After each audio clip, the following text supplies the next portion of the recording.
another mini edition of the Carolina Insider. Jones, Adam here with you. As you can tell, we're here at Carolina's open practice in the Superdome, about a day away from Carolina Duke in the Final Four. Adam, breaking news. This place is enormous. The Superdome truly is super. You see it's an elevated floor out there where the Tar Heels are getting some shots up right now, and it will a different environment to play in for sure. And this the day that Roy Williams always said was his very favorite day of the entire year. Every other team in the country is done. 4 teams are out there practicing. It's really felt like Hubert Davis is having about as much fun as Roy Williams used to. Been very laid back, very loose, and had some entertaining media availability, and he's been loose out there with the Tar Heels. And Adam, he's been asked a lot, and the Tar Heels have been asked a lot about the sight lines, the depth perception here in the Superdome, and Coach Davis, as he does with a lot of the outside noise, kind of pushing that away. It feels like that really only matters when someone has an off shooting night. I mean, Donald Williams shot here, and that went pretty well, 5 for 7 in both of his Final Four games from three-point range. Hubert Davis is a shooter, so of course he has some very specific ideas about shooting in this environment. A number of people have talked about depth perception and the sight lines. I'm just not there. Just give me a basketball, 2 baskets, and let's shoot. And so I don't buy into it's a big arena, the depth perception, the sight lines. I don't know what the background is. Just shoot the ball. And if it goes in, it goes in. If you miss, you miss. And let's just play basketball.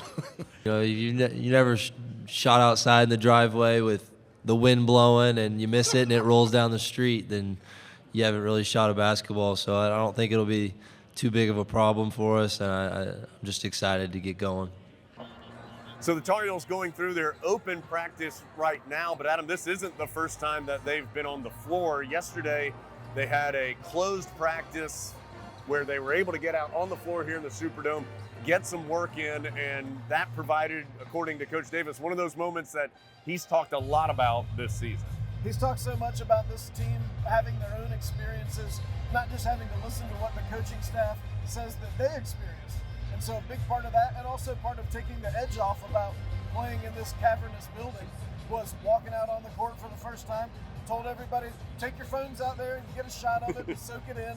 And that's what the Tar Heels did. You can tell, it was impactful. I don't have to talk about what it feels like to be at a Final Four or to come up big in a big-time situation with the Carolina uniform. They have a number of stories this year that they can draw upon, that they can grab onto for enjoyment, for peace, for confidence. And so that's great. One of the biggest things for me yesterday is watching them walk out to the floor. Before we went out to practice, I said, this is the first and only time I want you to bring your phones. And so we walked out there, and they're like, why are you telling us to bring our phones? I said, just do it. And so as they walked out, just to see the floor, just to see how big this place was, the smiles on their faces, it was like when my little kids came down for Christmas, they were just so filled with joy that they were getting a chance to be a part of this. And it was great. It was awesome. So closing in on Carolina Duke, still about a day away. And Adam, some other things going on around this game and around Carolina that are important as well, including some big news on the Hall of Fame side of things with a former Tar Heel that will be officially announced heading to the Naismith Hall of Fame. Former pod guest. Yeah, that's right. George Karl was with us a couple of years ago on the audio pod. He'll be announced this weekend as part of all the Final Four festivities that are taking place here in New Orleans. Roy Williams actually coming down to be a little part of that. I think they're planning to go to dinner. So yet another Tar Heel in the Naismith Hall of Fame. And then I don't know when they started doing this. I remember it did happen in 2017 when Carolina was at the Final Four, but for the national anthem, they find a student athlete from each of the schools that is represented in the Final Four to take part in singing the national anthem. Kamen Rucker from Carolina football. He can do more than just get to the quarterback. He's going to be singing the national anthem here. I didn't even know he could sing. Yeah. It was down to either Kamen Rucker or Jones, and Kamen Rucker beat him out. Oh, easy choice. So really looking forward to seeing him out there at midcourt tomorrow night. It's one thing to play football in this building, which he does every day. It's another to go out there and have to sing a song. So looking forward to Kamen. Adam, last thing, this is a long journey, not just the season, not just the postseason, but once you get here to the Final Four site. I mean, Carolina arrived on Wednesday night. We're now Friday, but we're still more than 24 hours away from the game. And it is just a long wait to get to that point. Luckily, Carolina's got some experience playing in these later games. They did it in Brooklyn in the ACC tournament. They've done it a time or two in the NCAA tournament.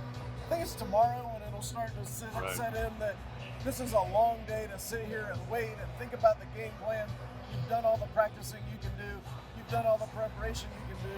You just want to go play. Yeah. But the Tar Heels won't be able to do it until about 8:45 Eastern time tomorrow night for what should be a good one. In terms of the emotion, it never turns off. And so I want to play today, but there's enough emotion to play tomorrow. And I've told the guys that whether there is no difference between game day, Final Four, and a shoot-around, or pick up in the summer as opposed to a midweek practice. Like, every time that you step on the floor, it's an opportunity to get better, and it's an opportunity to compete, and it's live action. And so we don't have to turn it up, turn it down. It's on, and the light stays on all the time. And so, today's practice is live action, and tomorrow we'll be ready to go.